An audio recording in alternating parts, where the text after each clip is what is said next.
नमस्कार दोस्तों। स्वागत है आप सबका कंचन टीवी पर। जशपाल कंचन मेरा नाम है। जैसे कि कोरोना का कहर जिन जिले में बढ़ता जा रहा है, 8 केस संडे को मिले थे और अब एक नोवा केस भी आया है। जी हाँ, मैं बताना चाहूंगा आप सभी को। जैसे आशंका जताई जा रही थी कि जिन में अब केस बढ़ रहे हैं तो केस मिल सकते हैं, तो वो डर सच साबित हुआ। और जिंद में नोवा केस, जी हाँ, जिला जिंद में नोवा केस मिल गया है। ये केस मिला है उचाना के घसोकला गांव में। जी हाँ, जींद के उचाना उपमंडल के गांव घसोकला में एक 26 वर्षीय युवक कोरोना संक्रमित मिला है। आपको इसकी हिस्ट्री बताऊं तो मुखर्जी नगर का ये रहने वाला युवा, मुखर्जी नगर में पढ़ने वाला ये युवा है, घसोकला गांव का। और मुखर्जी नगर में ये कोचिंग ले रहा था।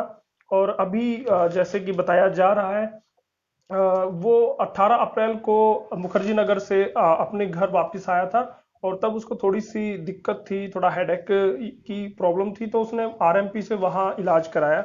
उसके बाद अब जो 4 तारीख को उसका सैंपल लिया गया था। और आज जो रिपोर्ट आई है, देर रात जो रिपोर्ट आई है, उसमें वो पॉजिटिव मिला है।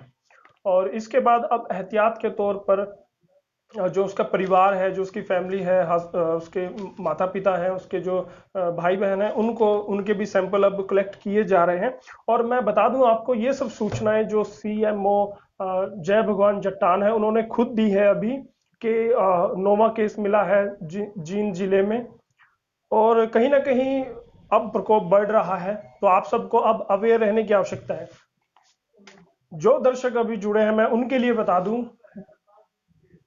जी, जो दर्शक अभी जुड़े हैं उनके लिए मैं बता दूं, उचाना के घसोकला गांव का 26 वर्षीय युवक जो मुखर्जी नगर में कोचिंग ले रहा था, उसको कोरोना पॉजिटिव पाया गया है। जी हाँ, देर रात रिपोर्ट आई है। सैंपल लिए गए थे 4 तारीख को, और आज उसकी रिपोर्ट आई है जिसमें वो पॉजिटिव पाया गया है। तो आपको बता दें, अब जो सीएमओ है, जो मेडिकल स्टाफ है, उन्होंने मुखर्जी नगर में जो उनके साथ जो बच्चे पढ़ते थे, दूसरी स्टेट के भी थे, उनको भी सूचना दे दी गई है। अब उनके भी सैंपल लिए जाएंगे। और जो लड़के का परिवार है, उसके भी सैंपल अब कलेक्ट किए जा रहे हैं। तो बहुत ज्यादा अब संवेदनशील मामला बनता जा रहा है। अब आपको अवेयर रहने की आवश्यकता है। तो संभल के रहिएगा और अवेयर रहिएगा। और मैं बता दूं, सफीदो जो सिविल हॉस्पिटल है, उसमें भी डेली के डेली जो सैंपल है वो लिए जा रहे हैं। परसों है 62 लिए गए थे, कल 45 लिए गए थे। सब्जी मंडी के भी सैंपल लिए गए हैं।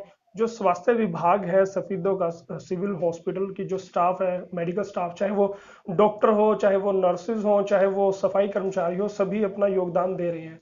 एम्बुलेंस चालक है, उनको भी नहीं भूला जा सकता। मैं बता दूं आप सबको कि जो सफीदों का मेडिकल सैंपलिंग का जो वार्ड बनाया गया है, वहां पर मुस्तैदी से ड्यूटी डॉक्टर्स कर रहे हैं। वो सुबह से लेकर शाम तक अपनी ड्यूटी करते हैं, बिना इस चिंता के उनका भी परिवार है, वो भी संक्रमित हो सकते हैं, वो अपनी ड्यूटी निभा रहे हैं। तो अगली बार जब भी आप सिविल हॉस्पिटल में जाएं, तो आप देखेंगे वहां पर खूब सारी भीड़ होगी, क्योंकि पूरे हल्के से सैंपल देने लोग आ रहे हैं, मुफ्त में वो किए जा रहे हैं। तो उनका काम बढ़ गया है। सुबह से लेकर शाम तक वो सैंपल कलेक्ट करते हैं, पूरा थक जाते हैं। और आपको मैं बता दूं, जब पीपीई किट डॉक्टर्स डाल लेते हैं, जिनकी ड्यूटी अंदर होती है, उसके बाद वो खाना पीना तो दूर की बात है, वो वॉशरूम भी नहीं जा सकते। सुबह से लेकर शाम तक उनको लगे रहना पड़ता है, लेकिन फिर भी वो अपनी ड्यूटी पूरी तत्परता से निभा रहे हैं। अ, और एक और बात, जैसे मेरे एक मित्र हैं डॉक्टर, उन्होंने मुझसे कहा कि यश, एक कमाल की बात मैं आपको बताता हूं कि लोग तो डरते हैं बाहर निकलने से, और हम डर रहे हैं अपने घर जाने से। तो बड़ी अजीब सी बात लगी मुझे, क्योंकि जाहिर सी बात है कि वो संक्रमण में सारा दिन घिरे रहते हैं, वो खुद तो खतरे के बीच है। वो नहीं चाहते कि अपने परिवार को वो संक्रमण, वो खतरा में डालें। तो इसलिए वो घर जाने से बचते हैं। जैसे कि हम टीवी पे तकरीबन देखते ही रहते हैं कि एक नर्स है, एक डॉक्टर है, अपनी ड्यूटी पिछले 40 दिन से कर रहा है, 20 दिन से कर रहा है। वो, उसकी बच्ची है, उसके हस्बैंड है, उसकी वाइफ है, बच्ची को लेके आती है, दूर से देख के वो चले जाते हैं। तो इस स्थिति में वो लोग रह रहे हैं, तो हमें इनको सम्मान देना चाहिए, इनको रेस्पेक्ट देनी चाहिए क्योंकि जब ये घर जाते हैं तो अलबत्ता तो ये घर जाते नहीं, अगर जाते हुए तो अपने आप को थोड़ा सा दूर रखते हैं, अलग ही रखते हैं अपने परिवार से, कहीं संक्रमण उनको ना दे। तो इनकी जज्बे को मैं सलाम करूंगा और आपसे भी निवेदन करूंगा कि जब भी आपको कोई मेडिकल स्टाफ मिले, अगर आप उन्हें सल्यूट भी ना कर सके तो कम से कम उनके लिए प्यार के दो बोल तो बोल दीजिए, उनको अप्रिशिएट तो कीजिएगा। इससे हमारी ड्यूटी खत्म हो जाती है, या यूं कह लीजिए कि हम उनको सम्मान देंगे तो उन्हें भी अच्छा लगेगा और बनता भी है, क्योंकि इस खतरे के बीच वही वो लोग हैं जो दिन रात काम कर रहे हैं। पुलिस प्रशासन है बिल्कुल, लेकिन खतरे के बीच डॉक्टर सबसे ज्यादा है।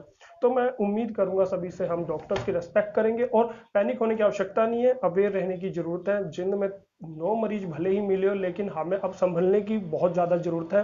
संभल के रहिए, सुरक्षित रहिए और उम्मीद करूंगा कि आप घर से कम ही निकलेंगे। जब आपको जरूरत हो तभी आप निकलेंगे, अदरवाइज आप घर में ही रहना पसंद करेंगे, क्योंकि वही एक तरीका है अपने आप को सेफ रखने का, अपने समाज को सेफ रखने का। तो हमारे इस वीडियो को आप ज्यादा से ज्यादा शेयर कीजिएगा, लाइक कीजिएगा, कमेंट कीजिएगा और हमें बताइएगा हम कैसा काम कर रहे हैं, क्योंकि हमारा काम है आपको जागरूक करना, नई नई अपडेट जो आपको इंफॉर्मेशन है वो आप तक पहुंचाना। तो इसके लिए हम दिन रात लगे रहते हैं। तो बने रहिएगा कंचन टीवी के साथ। स्टूडियो से मैं यशपाल कंचन, कंचन टीवी के लिए।